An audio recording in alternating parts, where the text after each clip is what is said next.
इस वीडियो में हम उन अद्वितीय प्राचीन हथियारों की चर्चा करेंगे जो मध्यकालीन हथियारों से पहले थे और अपने समय के लिए बहुत ही महत्वाकांक्षी थे।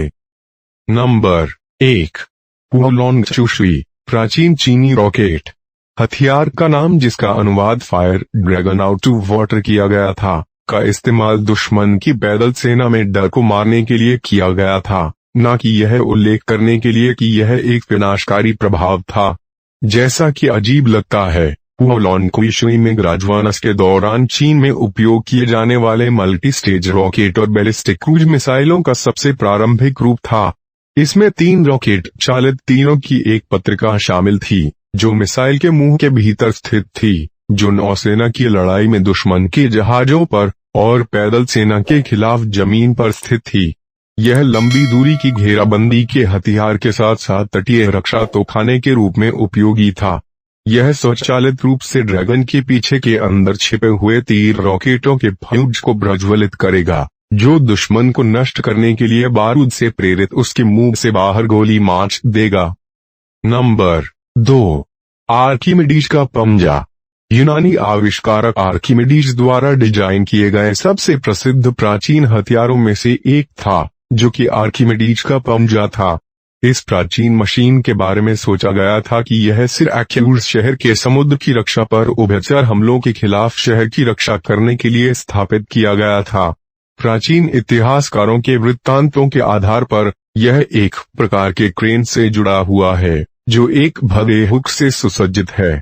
इस हथियार का विचार काफी असामान्य था। यह एक रस्सी के साथ एक क्रेन और अंत में एक पंजे के समान एक तंत्र था।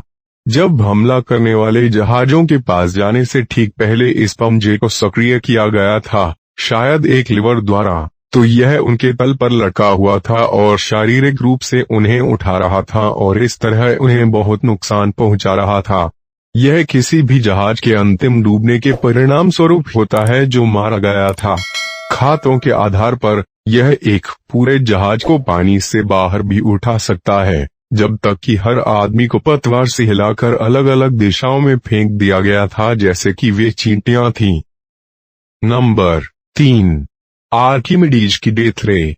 आर्किमिडीज का डेथ रे इतिहास में सबसे अधिक बहस किए जाने वाले प्राचीन हथियारों में से एक है। इसकी प्रामाणिकता और यहाँ तक कि अस्तित्व को पूरे इतिहास में चुना गया है, और अगर यह अस्तित्व में था तो यह कितना प्रभावी था।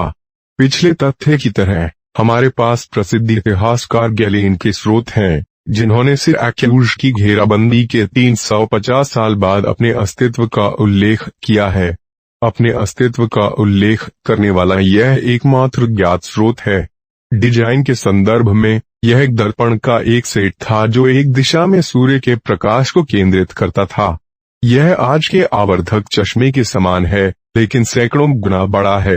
परिणाम सूर्य के प्रकाश की एक उच्च सांद्रता थी, जिसने जहाजों की सतहों को गर्म कर दिया, जिससे आग लग गई। आज तक इस हथियार को चुनौती दी गई है, यहाँ तक कि माइट बस्टर्स द्वारा भी, जिन्होंने 2 बार प्रयोग किया और अपनी अप्रभावीता साबित की। इस तरह के एक हथियार की संभावना से क्या पता चलता है कि यह बहुत सटीक है, जो नौसेना की लड़ाई में असंभव होगा। जिन जहाजों के खिलाफ यह निर्देशित किया गया था, उन्हें अभी भी खड़ा होना था और लहरों से अप्रभावित। आप इस बस्टर्स के सीजन 1 और 2 में प्रयोग देख सकते हैं, जहां वे एक रोमन जहाज के मोटे लाल लोक संस्करण को गर्म करते हैं। Number 4, Greek fire. ग्रीक आग के उपयोग का एक प्रमुख उदाहरण 730 ईस्वी में था, जब अरबों ने कॉन्स्टेंटिनोपल को घेर लिया था। बीजान्टिन फ्लोटिला, लगभग 10 गुना छोटा, ग्रीक आग की मदद से केवल अरब फ्लोटिला को हराया, जिसमें सबसे अनूठा गुण था पानी में जलने के लिए। वास्तव में यह पानी के संपर्क में आने पर जोर से जलता था और इसके संपर्क में आने से कुछ भी चिपक जाता था। यह हमें यह सोचने के लिए प्रेरित करता है कि दुश्मन जहाजों पर अपनी विनाशकारी शक्ति की वजह से हथियार का इस्तेमाल नौसेना की लड़ाई के दौरान सबसे अधिक बार किया गया था। एक बार आग लगा देने के बाद भी पानी उन्हें बचाने में नाकाम रहा। इस पदार्थ का असली नुस्खा आज भी अज्ञात है। कुछ लोग अनुमान लगाते हैं कि ग्रीक आग संभवतः पेट्रोलियम, पिच, सल्फर पाइन या देवदार राल, चूना और कोलतार का मिश्रण थी। मध्यकाल में सूत्र के बारे में बहुत कम जाना जाता था और सूत्र केवल बीजान्टिन सम्राट द्वारा जाना जाता था।